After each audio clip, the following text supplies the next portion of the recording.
Bismillahirrahmanirrahim. Assalamualaikum warahmatullahi wabarakatuh. Alhamdulillah saudara, bertemu lagi kita di video pada kali ini. Di video kali ini kita berkongsi tentang ya, santau atau juga racun atau juga yang lebih dikenali dengan panggilan atau juga sebutan yaitu lontong. Lontong ini populer di kalangan-kalangan masyarakat khususnya di negeri Sabah ini, oke, di tempat-tempat pendalaman-pendalaman di mana lontong ini ya penyakit sesiapa yang menjadi mangsa kepada penyakit ini maka perutnya akan membesar, akan mengembang, akan kembung ya, bahkan sampai tahap membawa kepada maut. Jadi saudara, di video ini kita bahas dengan lebih mendalam tentang masalah-masalah yang sering aku bahas dalam video-video sebelumnya berkenaan tentang sihir atau juga santau atau juga racun. Aku sering ingatkan bahwa santau ini dia terkenal di tanah Semenanjung sana, dan kalau kita di bahagian area-area North Borneo, ia dikenali dengan racun. Oke? Racun-racun ini diramu dengan bahan-bahan yang sangat berbahaya. Termasuklah tulang orang mati, termasuklah bisa ular, bisa lipan, ya, bisa katak, miang bulu bambu, apalagi serpihan kaca, bahan yang boleh merosakkan organ tubuh jasad manusia. Jadi di video ini kita buat rekaman agar sama-sama kita membahas, membongkar ya, ngerinya santau, sihir, ilmu hitam, guna-guna ini ketika ia sudah mulai masuk ke dalam diri seseorang. Dan tentunya ia melalui makanan. Oke? Santau atau juga racun ini ada beberapa kategori. Yang pertama sekali, santau angin. Ini melalui gambar. Ini melalui gambar kita ya. Mereka dukun-dukun ya, mengguna-guna kita, menyihir kita melalui gambar atau juga nama penuh berbintikan ibu atau juga menggunakan tarikh lahir atau menggunakan nama penuh kita. Lalu gambar tadi ya ditusuk jarum ataupun digantung di kayu, di pokok kayu ara, ataupun ditanam di tanah perkuburan ataupun dibuang di laut, dan bermacam-macam lagi cara atau juga dan kaedah-kaedah mereka mengikut aturan-aturan yang telah diberikan oleh setan-setan atau juga oleh kadam saka mereka. Itu santau angin.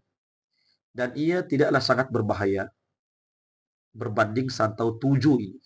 Santau tujuh ini khusus kepada kita, khusus untuk diri kita, melalui media makanan atau juga media minuman. Mereka ramu satu bahan. Seperti yang saya sebutkan sebentar tadi, bahan-bahannya, diantaranya apa? Beling kaca, serpihan kaca, oke, bisa ular, tulang orang mati, ya, air badi orang mati, ya, bermacam-macam lagi bahan-bahan yang berbahaya jika sudah masuk ke dalam tubuh manusia. Kita sudah maklum bahwa sihir-sihir seperti ini tujuan mereka tidak lain tidak bukan adalah agar mangsa yang menjadi target itu merana, menderita kesakitan secara perlahan-lahan. Ia akan sakit stage demi stage, tahapan demi tahapan, bahkan berbulan-bulan hinggalah menemui ajal. Dan suka saya menerangkan di sini bahwa untuk santau 7 ini, untuk penyakit yang disebutkan sebagai lontong atau penyakit yang besar perut ini, hingga hari ini, kalau 10 orang sakit, mungkin yang dapat dirawat hanya 2 ataupun 3 orang saja. Dan selebihnya tidak dapat diselamatkan. Karena apa? Bisa-bisa racun tadi masuk menyerang organ-organ tubuh jasad kita, masuk ke dalam daging, dalam tulang, dalam pembuluh darah, dalam syaraf, masuk ke dalam usus, masuk ke dalam darah.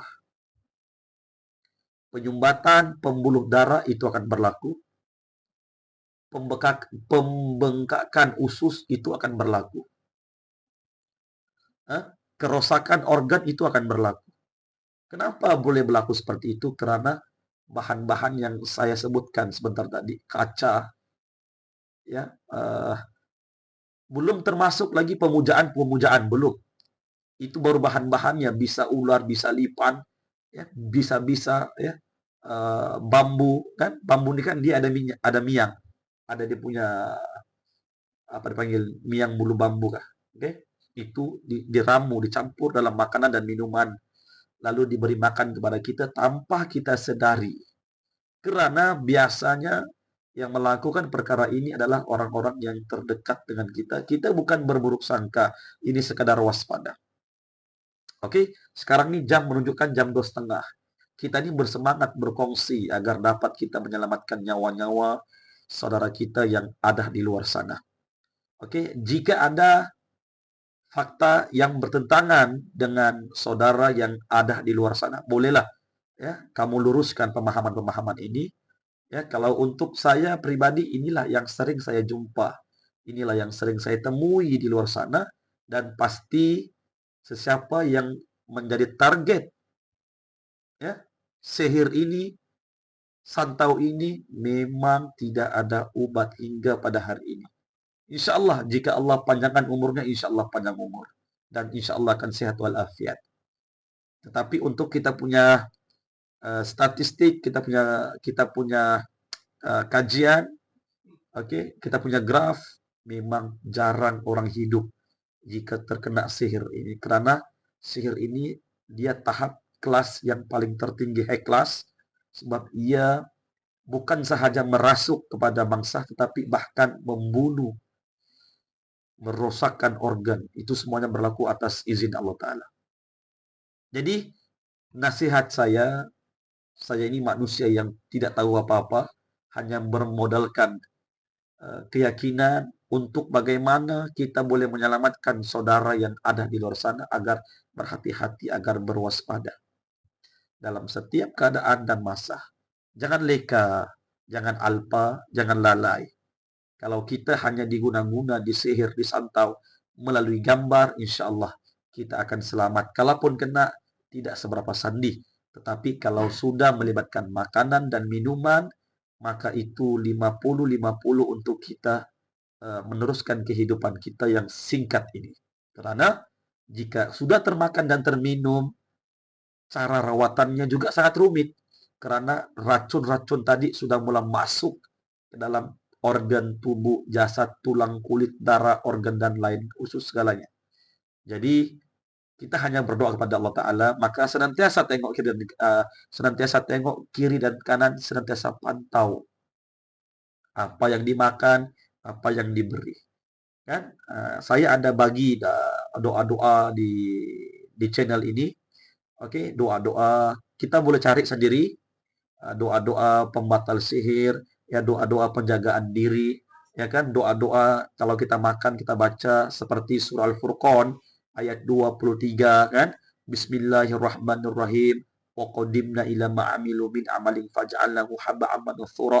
Ini dibaca 3 kali sebelum makan atau juga baca sebelum keluar daripada rumah. Baca itu doa-doa, amalan-amalan yang diberi untuk membentengi diri kita agar racun-racun yang ditujukan kepada kita, racun itu otomatis tumpul atas izin Allah Subhanahu wa taala. Oke, dan perkongsian saya di video ini sampai di sini saja, dan senantiasa berjaga-jaga.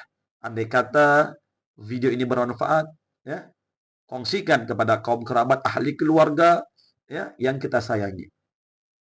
Oke, dan jangan lupa untuk subscribe dan like dan komen-komen yang bermanfaat yang membina channel ini ke depan agar tetap semangat untuk kita berkarya atau berkonten, dan moga-moga saya dan kita semua tetap dalam lindungan jagaan Allah. Dan insya Allah sampai berjumpa di video yang seterusnya.